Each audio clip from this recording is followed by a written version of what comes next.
இப்படி சொல்லிட்டு தர்றாங்க. இதுக்கு என்ன சொல்றதுன்னு தெரியல இந்த பரதேசிக்கு. என்னடா குறை சொல்றவனுக்கு தான் அவனுக்கு தெரியாமலே ஏகப்பட்ட விஷயத்தை செஞ்சுக்கிட்டு இருக்கோம். அவங்களும் இத்தனை பாட்டு பாடுறாங்களே, எனக்கு யோசிக்க சொல்லுது. ஆஹா, அப்ப முட்டாளை விட முட்டாளு நம்ம தான். வெறும் முட்டாள் கிடையாது, முட்டாளையும் முட்டாளாயிட்டோம் நம்ம. சரி, இதுக்கப்புறமும் நம்ம விழிப்புணர்வு வரலன்னு வச்சுக்கேன், அதுக்கு பேரு வேற மாதிரி கேனையன்னு வச்சிருவாங்க. அப்புறம் இவங்க அவனை போச்சு கேனையன அப்படின்ட்டு போயிடுவாங்க. கேனையன் கிறுக்க ரெண்டும் ஒண்ணுதான். எப்படி கிறுக்கம்னு சொன்னா நன்மை எங்களுக்கு, நாங்க கிறுக்கம் தானே, அதுல மாற்று கருத்து இல்லை. கேனையன்னா என்ன? ஏமாந்தவம்னு அர்த்தம் அதுக்குள்ள இருக்கு. இதெல்லாம் பார்க்க வேண்டியது இருக்கு. இது மாதிரி பல விஷயங்களை நாங்க உஷாரா பரிசீலனை பண்ணி நாங்க பயணம் பண்ற கூட இடத்துல இருக்கிறோம். சரி, அது காலங்கள் வரும்போது ஏதோ ஒண்ணு ரெண்டு நிக்கும், அது கையில ஒப்படைக்கலாங்கிற ஒரு எண்ணம் இருந்துச்சு. இந்த விஷயங்கள் எல்லாம் நான் கேத்தரிச்சு எனக்குள்ள சேர்ந்துச்சு வேறு. ஆஹா, இது சரிப்படாது, நம்மளும் தேடணும். எப்படி தேடணும்? நமக்கு பின்னாடி இந்த இடத்த நிலைநிறுத்தணும்னா நம்மளும் தேடி ஒன்னோ ரெண்டோ நம்ம சேர்க்கணுங்கிற எண்ணத்துக்கு நானும் வந்துட்டேன். அப்போ நான் தேடணும்னு முடிவு வந்துட்டா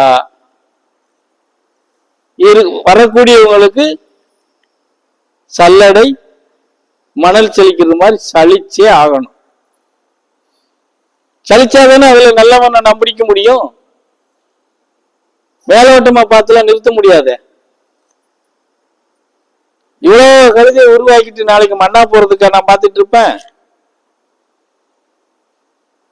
அப்ப நீங்க தேடுறதும் பத்தாலாம இப்ப நானும் உங்களோட சேர்ந்து தேடணுங்கிற முடிவுக்கு வந்துட்டேன். தேட ஆரம்பிச்சுட்டேன். எங்க எங்க எங்க எங்க அது ஆனா பொண்ணா இப்படி தேட ஆரம்பிச்சுட்டேன் நானும். அந்த தேடுதல் இன்னும் தீவிரமாவும் இருக்குன்னு வச்சுக்கோங்களேன்.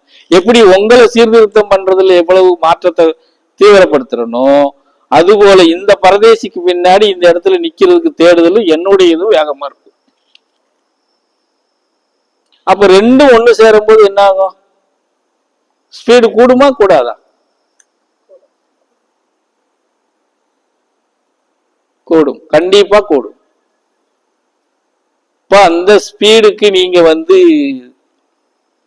எப்படி சொல்றது, அதுக்கு ஈடு கொடுத்து நீங்க பயணம் பண்றதுக்கு தயாரா ஆயிக்கோங்க. ஆமா, ஆனாதான் நீங்க இனிமேல் அது கூட ஒரு வகையில எப்படின்னா, இப்ப கூட இவ்வளவுதான் உங்களுக்கு எச்சரிக்கை பண்ணா கூட இதுவும் உங்களை நிலைநிறுத்துறதுக்கு தான்.